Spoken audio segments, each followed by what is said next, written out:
Thank you very much. It's always humbling to be honored because I see people all the time, and I've met people here who went to the same elementary school I went to in New Orleans, Belina C. Jones Elementary School, which back when we were there was called the Bucket of Blood because it was supposed to be such a rough school, but there were teachers there that cared for us. One that took me to a federal courtroom when I was 9 years old to hear Thurgood Marshall argue the case for equal pay for black and white teachers. Now, of course, I didn't understand it then, but I've never forgotten it. And then 40 years later, Thurgood Marshall was the Justice of the Supreme Court that swore me in as ambassador to the United Nations. Now, I wouldn't have been ambassador to the United Nations if he hadn't been in that courtroom 40 years earlier. But my daddy was there too, and he said to my father, "You must be really proud of this boy." And my daddy's answer was, if he'd have been a dentist, he'd have been somebody.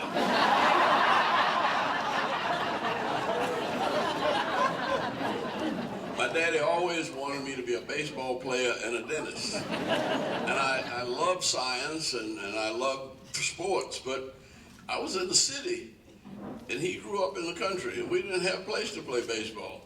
But the city that I grew up in helps me understand what went on last Tuesday. And I'm going to take the chance of trying to give you my version of what went on. I grew up in a neighborhood with an Irish bar on one corner, an Irish grocery store, an Italian bar, and the Nazi Party on the third corner. And they were Highland Hitler when I was 4 years old. And it was a neighborhood that,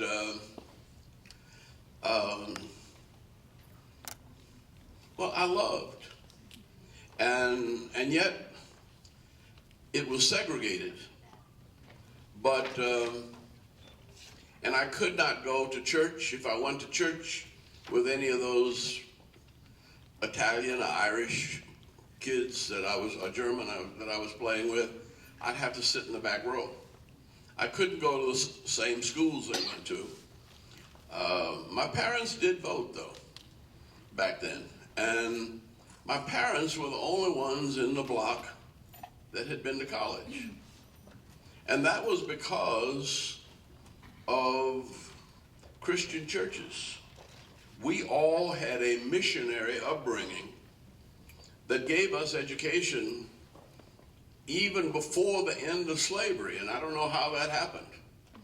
But my wife's parents were trading cotton from St. Louis to New Orleans as far back as 1843. So everybody black wasn't handicapped totally by slavery. Slavery was hell, but I was better off than my white neighbors. And what I think happened the other day was that, and I went back to Tulane to speak a couple of years ago, and a couple of the kids that I used to play with, now my age, 84, came out to Tulane to hear me speak. And my life had been so much better than theirs. Now, understand me, the only thing they had going for them was that they were white. They were poor, they were not well educated, nobody cared about them, and they just thought they were better off than me and everybody else because they were born white. Now that's been going on since the 30s. Now, Roosevelt tried through the New Deal, and that's one of the things that has made it palatable. we all got Social Security and hope we can keep it. Lyndon Johnson came along, who was himself a poor white Southerner who had to struggle for an education, and he made a vow as a teacher when he was teaching hungry children that couldn't stay awake to listen to his teaching. He said, I wish I could do something to help these children. And so when he became president and introduced the Great Society, one of the things he said was he remembered those children, and he never thought he'd have a chance to do anything to help them. He said, but now I have a chance to do something about that, and I intend to do something about it. That was the reason for the poverty program. The poverty program was never predominantly for black people. In fact, the poverty program in Atlanta was run by Beaufort Jones. And it was Ivan Allen who put together the committee that ended up administering Economic Opportunity Atlanta. And the amazing thing about it, it not only had Daddy King, Martin Luther King Sr., on the executive committee, but it had Calvin Craig of the Ku Klux Klan. And Zenona Clayton is the only one around still that remembers that. And she was on that committee also. But that was the thing that makes Atlanta different from almost any other city in the world, is that we took the time to organize poor people. And we took the time to get poor people the right to vote very early, because Mayor Hartsfield would not have been elected with just white people. He brought Delta here, he put up red lights on Peachtree, well, he bought all the land for the airport, but that was being too progressive. And so it was Mr. Woodruff probably that suggested that we need to put together a team of progressive citizens. And where would they find them? The Atlanta University complex. Morehouse, Spelman, Clark, Morris Brown, Interdenominational Theological Seminary.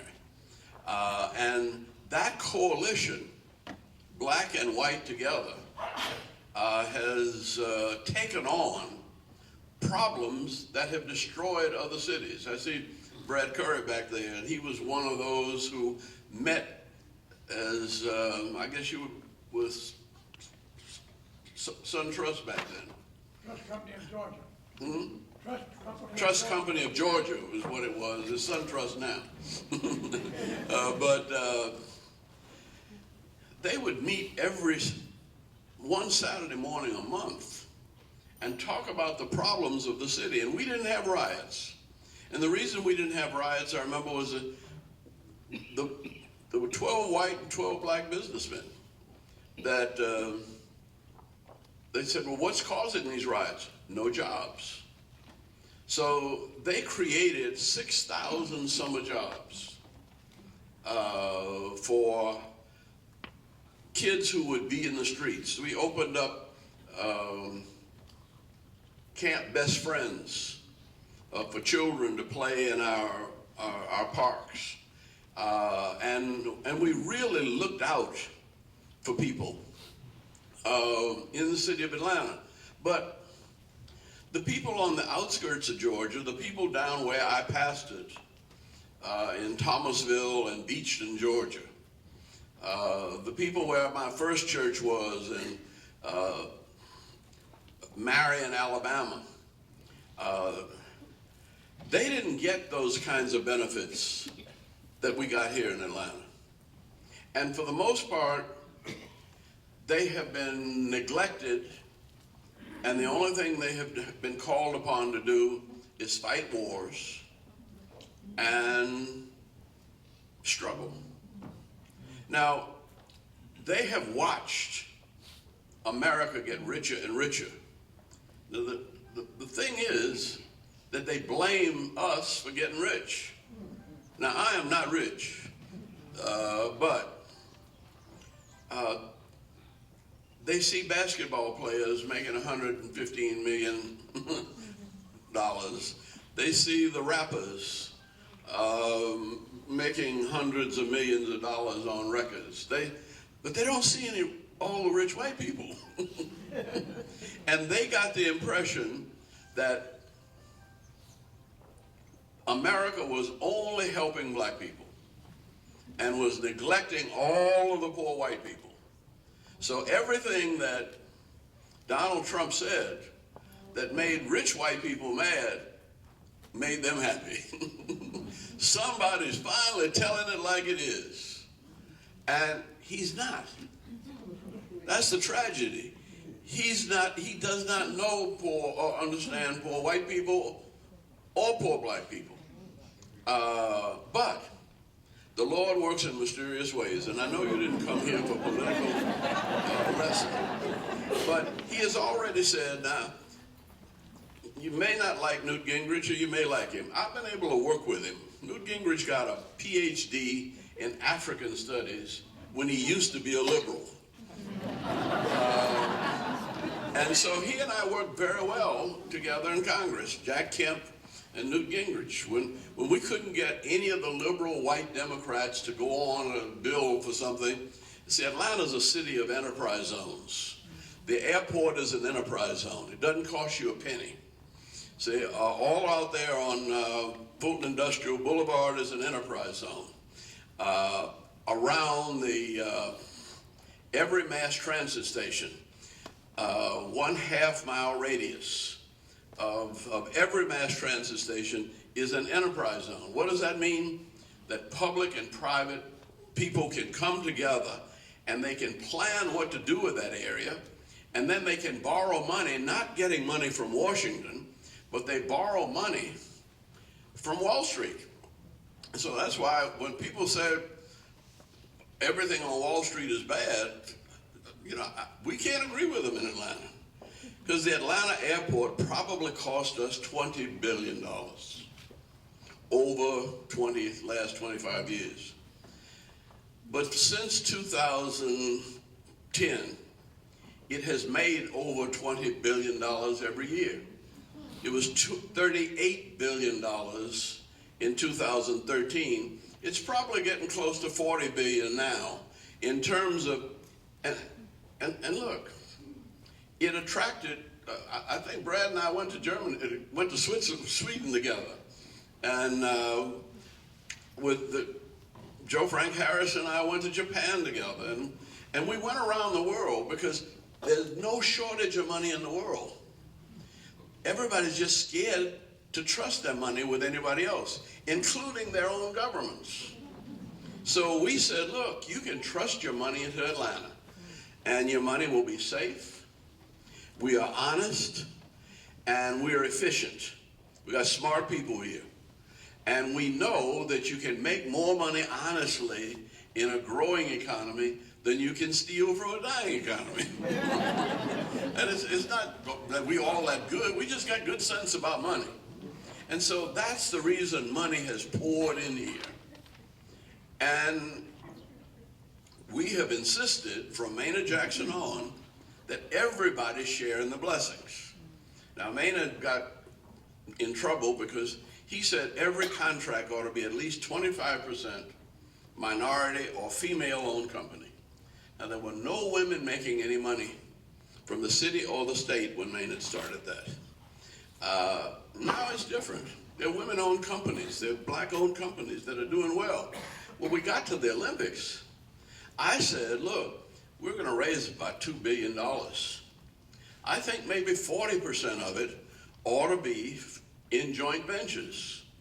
And they said, well, why are you raising it so much? The black folk are going to get all the money. I said, no. I said, $2 billion is all the Olympics is going to raise over the next 10 years.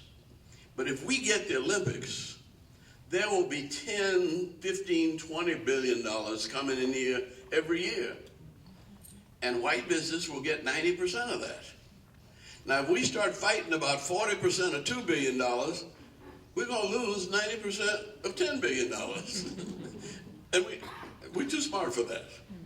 So that's what has worked to make Atlanta move forward together. And it hasn't cost the taxpayers anything. It's been brain power, it's been human ingenuity, trust, and people learning to love each other. I mean, I couldn't have made it without Charlie Loudermilk. But maybe Charlie Loudermilk might not be what he is without me either. But John Portman, the people who have built this city have all done well because we have worked together. And that message is not known around the world. And that's why I see great cities like Denver struggling, and St. Louis is almost dying. I mean, you know, it should not be.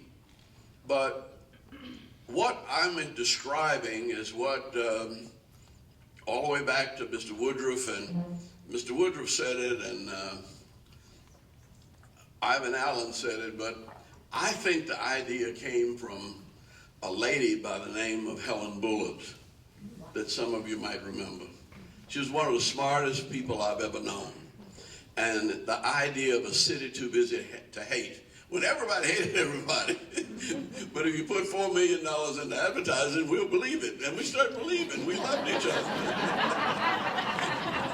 You know, and she was able to work together with men.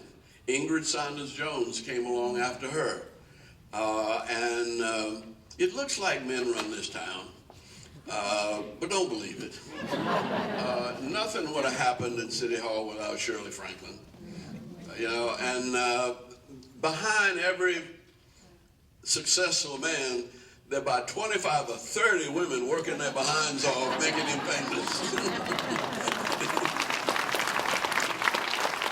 And that's the reason why Atlanta seems to work. Now, I was blessed. I was blessed to be born in that neighborhood and go to that school, Valita C. Jones School. But before that, we went to a nursery school, Isabel Hume Community Center.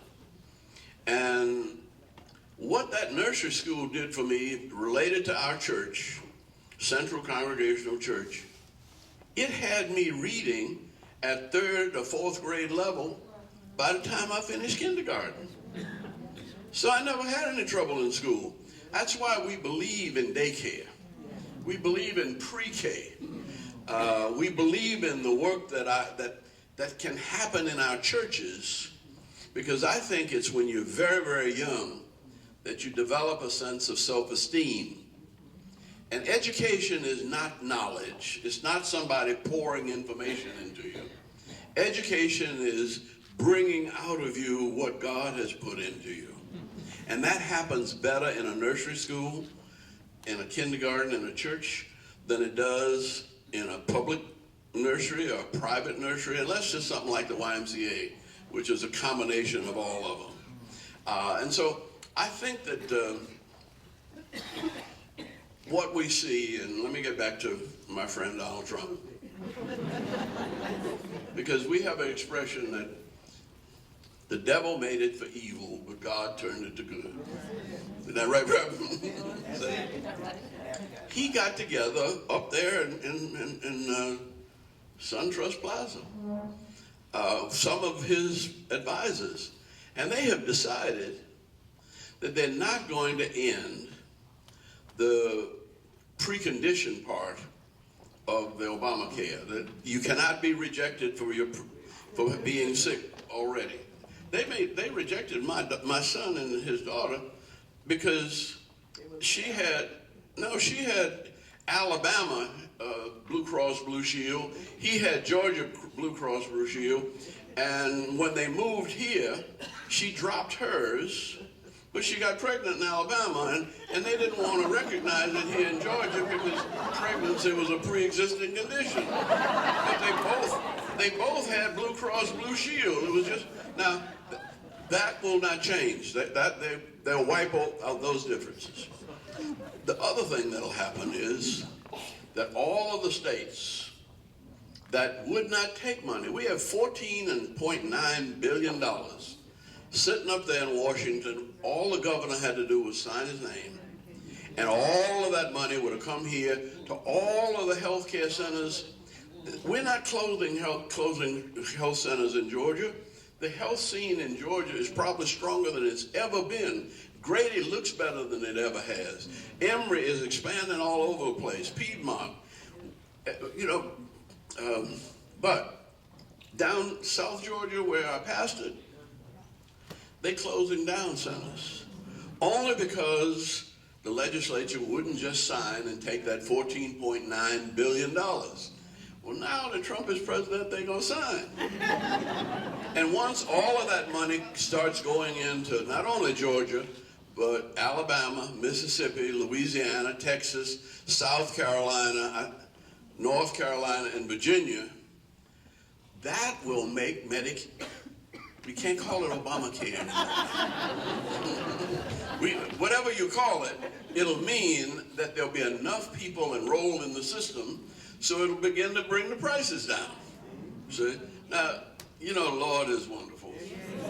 And I have learned to read the handwriting on the wall from Sunday school. I always try to see, my favorite question whenever I get in trouble, I don't panic. My daddy always told me, don't get mad, get smart. When somebody's messing with you, if you get angry, it turns your mind off. Be cool and think it through. And so when I got through listening to the election results, I had a moment of discouragement. Then I remember what my daddy said. And I started humming a song. And the song I hadn't hummed, didn't even remember it, but it was something like, when I thought of the words, this is my country, land of my birth. This is my country, grandest on earth. I pledge you my allegiance, America the bold, because this is my country to have and to hold. And it doesn't make any difference who the president is. When the best thing that happened to me as mayor was Ronald Reagan was president, and he wouldn't give any money to cities. But that's why, Brad and I went to Germany. And we got over 2,000, about 2,400 German companies here now. And we've got about 1,000 Japanese companies, we've got French companies, we've got Spanish companies, we've got more Korean businesses than we know what to do with. And that's not a bad thing. See, but it means that because we got it together, this city is in good health, and I'm pleased that a lot of the ideas that we have experimented with here are neither Democrat or Republican. They're just good common sense. They make good sense religiously, they make good sense financially, and if folk will let us have a little influence in the world, we can let Brother Trump go to the golf course. There are plenty of bright people who will run this city and keep us run this country and keep us out of war. And I've met him. And I had a very nice weekend with him at his place down in Florida when Oprah Winfrey took Maya Angelou down there for her 75th birthday. So, and the thing that gave me hope, and I remember, when the brothers started preaching and the gospel singing started going, Donald Trump was standing up on the first row, and damn if a tear didn't come down his I said, I don't know what you think or who you think you are, but the Spirit can get to you too. And so we are going to make it, and everything's going to be all right. And then I don't have a church, so when I get to preaching like this, I have to close with a song. So will y'all help me? Help me, brothers. It's an old song. I got a feeling everything's gonna be all right. Don't you know I got a feeling everything's gonna be all right. Oh, I got a everything's gonna be all right. Be all right. Be all right. Be all right. Reverend Abernathy used to say, I don't know what the future may hold, but I know who holds the future.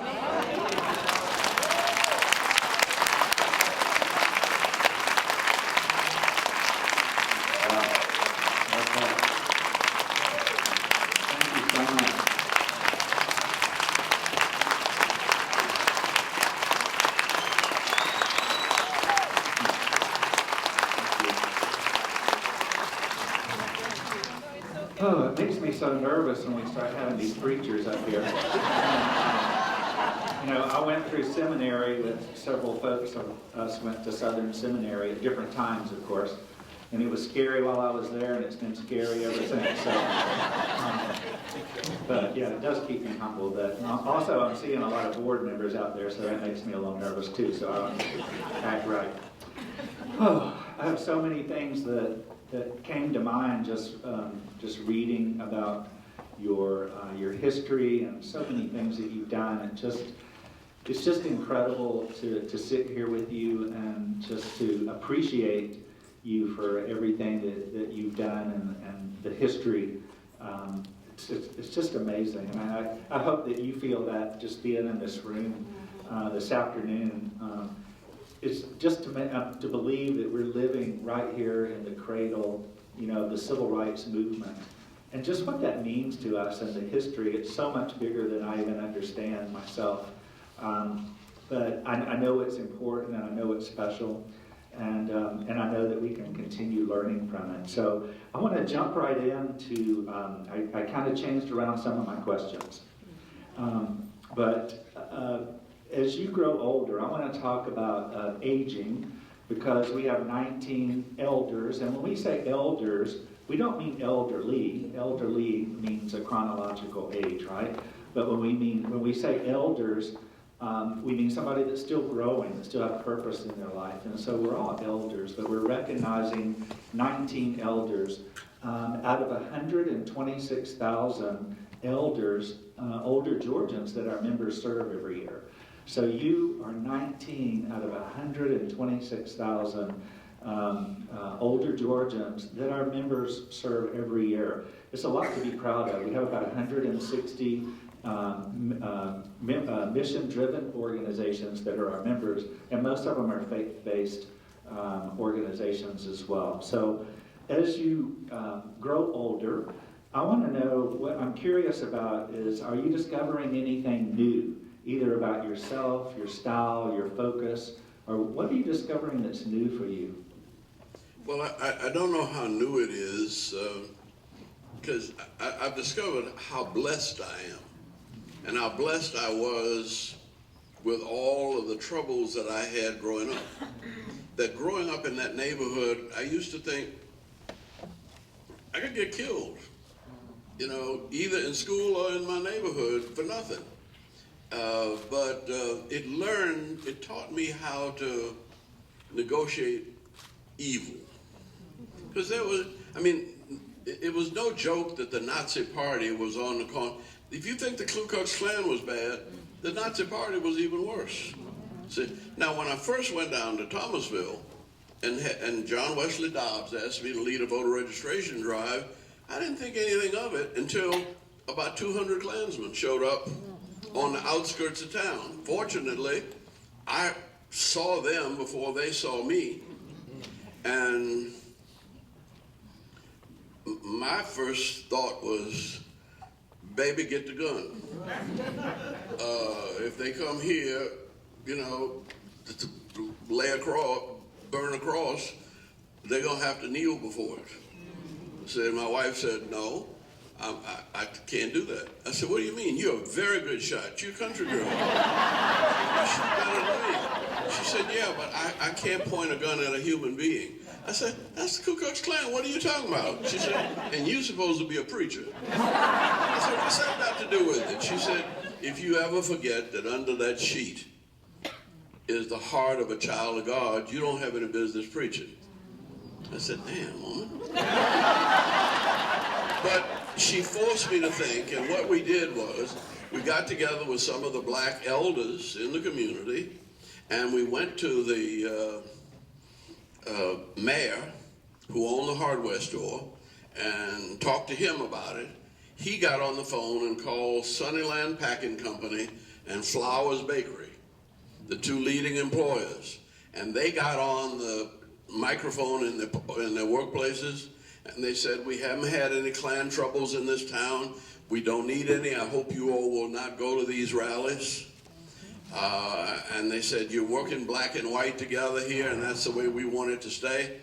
And then they called the sheriff, and they said to the sheriff, the Klan has a right to meet on the courthouse steps, but they don't have a right to parade through the community and intimidate our Negro citizens, our colored citizens, whatever we were back then. And that's the way it happened. So I learned that was trouble that I thought could get me killed, but with a good wife and the guidance of the Holy Spirit, and that's what I think it was, we found that we could control difficulties by going to the most powerful people in town who happen to be the business community. And that's sort of what we did here. We organized the business community, but here we didn't have to do it because it started all the way back with Henry Grady. Somebody had a book of mine that I just signed. You still here? Can you let me borrow that for just a minute to show it? Because I've tried to tell the story of Atlanta in a way that showed the development, and it's called The Making of Modern Atlanta. And it happened when I made a little speech to a group of mayors, black and white, and I wasn't prepared for it, but I asked my daughter and Dr. Harvey Newman from Georgia State, would you fact check this and maybe check it with what other people might say? And they ended up doing 60 interviews and then putting it in a volume that goes all the way back. And when I started reading it, I realized there were some things I didn't know. But it says that from the very beginning, from Hartsfield to Mayor Ivan Allen to Sam Massell, Maynard Jackson, right on up to the present, there's been something special about the way, I mean, there's no place else in the world where the mayor could sit down with the president of an airline, Delta, and where in about 15 minutes they could write up a contract that would bring $6.5 billion to the city. And Kasim Reed and Richard Anderson did that about a month or so ago.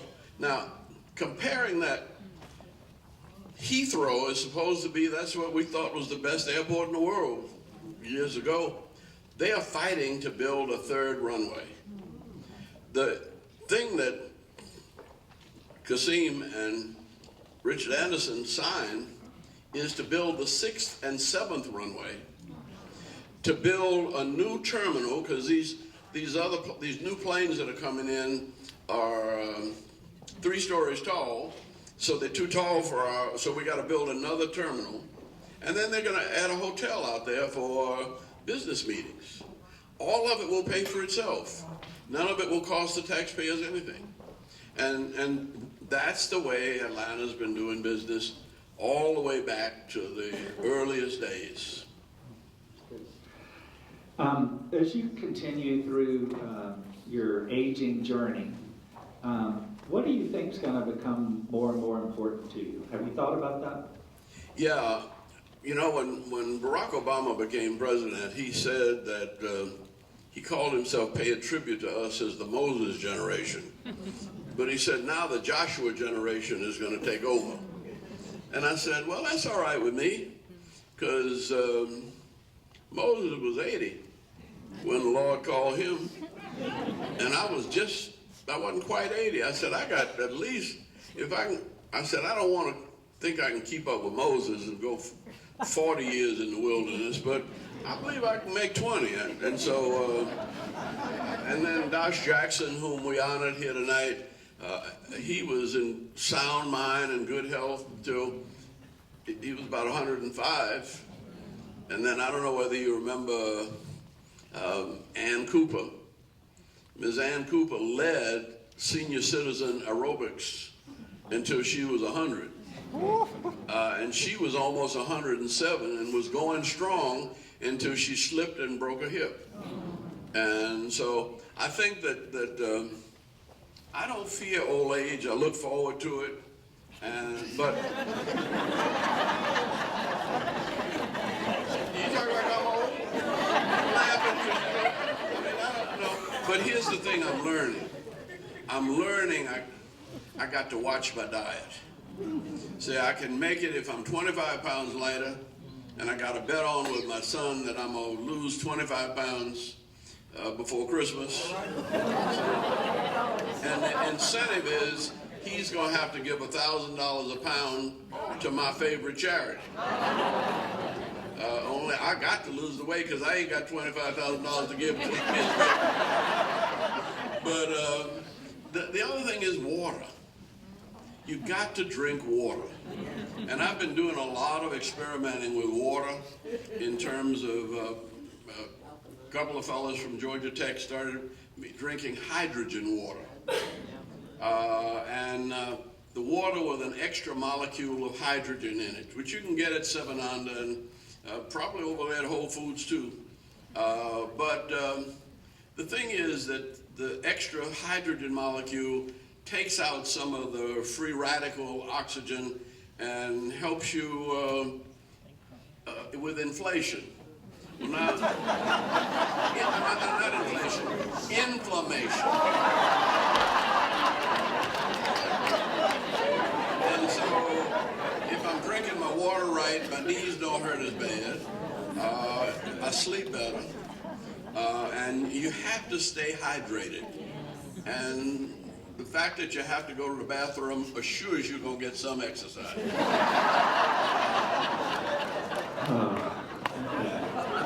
One of the things I wanted to ask you is, just looking at your history, everything you've accomplished, you've seen so many changes, you've been a part of it, you've been a thought leader, and in our field, in aging services, you know, we're having a lot more older people in the United States. We're trying to figure out how to look at the economy and do people have enough for their retirement, for health care. And our members are going through a lot of changes. It's like, how do we focus on, the quality that people expect? And do you have any advice to us as far as change? How do we embrace change and help that to become the norm for us, and to not push back, but to embrace it? Well, I think my grandmother lost her sight when she was 80. And I was 6.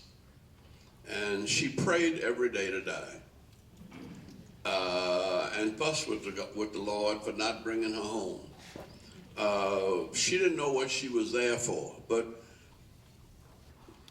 I had to go home, and the first thing I had to do when I went home from school was I had to read the newspaper and the Bible to her every day till she died at 88. So my strong faith, the wisdom or insights that I have really came from her. And she felt like she was a burden on people and on my parents and me, and it wasn't. She was the blessing of my life. And I got 8 years of blessing. And I think that our children don't always see it that way. And neither do our grandchildren, but what I've learned is to let my grandchildren teach me how to Facebook and how to I read now more than I've ever read before in my life, because I can download it from YouTunes or Amazon, and with an iPad I can make the print this big. See? And I can read without glasses. The other thing is that normally in a book, it's 15, 16 words to a line, and I lose my place. But when I'm put it on an iPad, it's just 8 words to a line, or I can even put it on my phone. And I can sit there and I can read a book on my phone because the print is big and it's only about 6 or 8 words to a line, and I've become a speed reader after 75. So I read almost a book a week. And so we've got to understand that life is a blessing, and God does not waste his blessings. And if we are here for some purpose. There's somebody that needs us more than he does. And I think that anytime we can spend with young people, with our schools, the reason I like our YMCA is we have kindergartners there from 2, but I think it was Julian Bond's mama was there swimming laps until she was 96, up and down the pool every day for about an hour. And she only stopped when they took her driver's license, and she didn't have anybody to take her to the pool. But I'm saying that her presence there, and the seniors that are coming in for senior citizen for water aerobics, it's worthwhile. We want to, one of the things we focus on in our organizations is to be the trusted source and the trusted voice for older people in our state.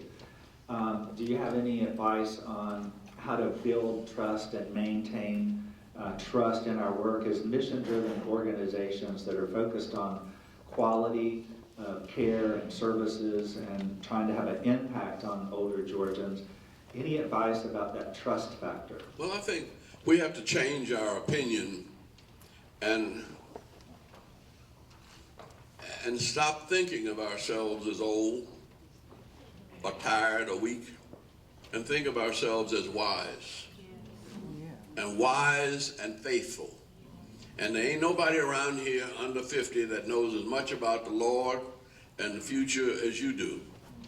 And I think as you share, you might not even be sure of your opinions yourself, but I share my wildest opinions like I did with you tonight, but I share them first with my grandchildren.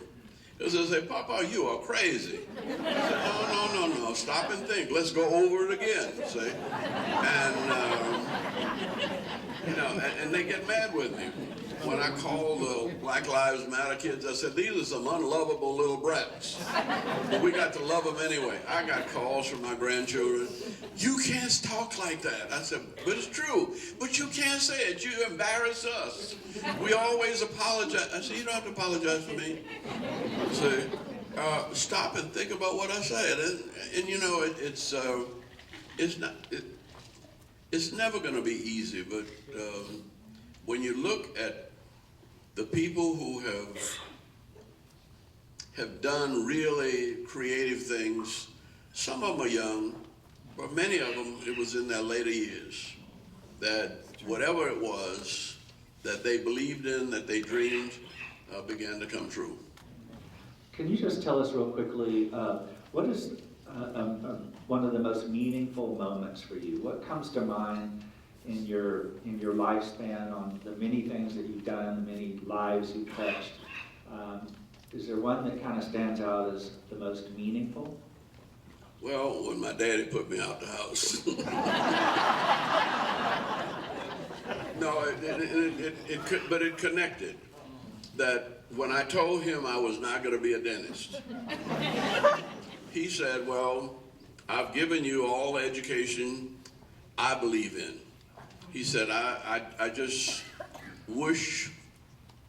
He wanted me to be a dentist because he was in this depression. Dentists made at least $10,000 a year. And he said, with that, you can take care of your family, send your children to college. But he said, all the preachers I know are either poor or crooked.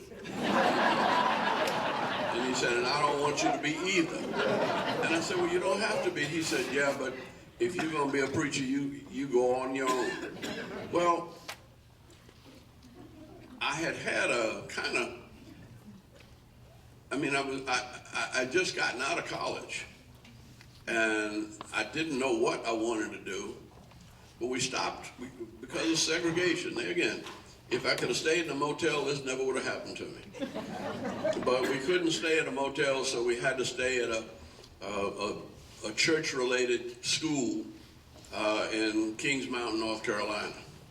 Well, I wasn't interested in the church then, but I had been on the track team and swimming team, and I was in very good shape, and I just went out running, and I ran to the top of Kings Mountain, and I was so exhausted I could not breathe. But when I looked out over the horizon, everything seemed to have a purpose. And it suddenly hit me, if everything else in the world has a purpose, there must be one for me. And when I came down from that mountain, I had a sense of peace. I didn't know where I was going. I didn't know what I was doing. But I just said, I'm going to do the best I can one day at a time. And the Lord will lead me where I'm supposed to go. And it wasn't all, you all started with the part when I was a congressman or something like that. But when I left seminary, they sent me down in Beachton, Georgia, and I had 35 people in one church and 15 in another. And my salary was $190 a month. And I lived well.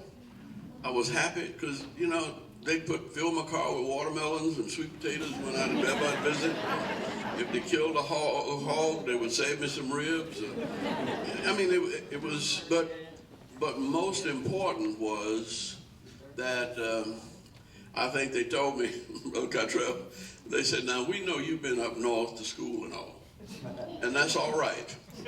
But down here, as they say, weans don't believe in no paper in the pulpit. And if you have paper in the pulpit, ain't gonna be nobody in church. So when you come up and speak to us, you have to speak from your heart. We don't want to see no paper. But they would help you. I learned more about life in those 3 years that I was down there.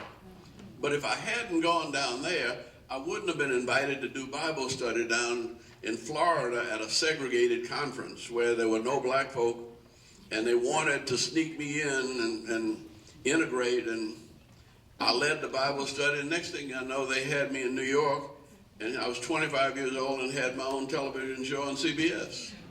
And I never thought about that, see? But when we saw the sit-ins, my wife was from Marion, Alabama. She said, it's time for us to go home. I said, baby, we are home. We just bought a house in Queens, and I had a paying job, good insurance, retirement. And she said, no, this is not home. We're going back south. And she was pregnant with our third child. The baby was due on the 6th of June.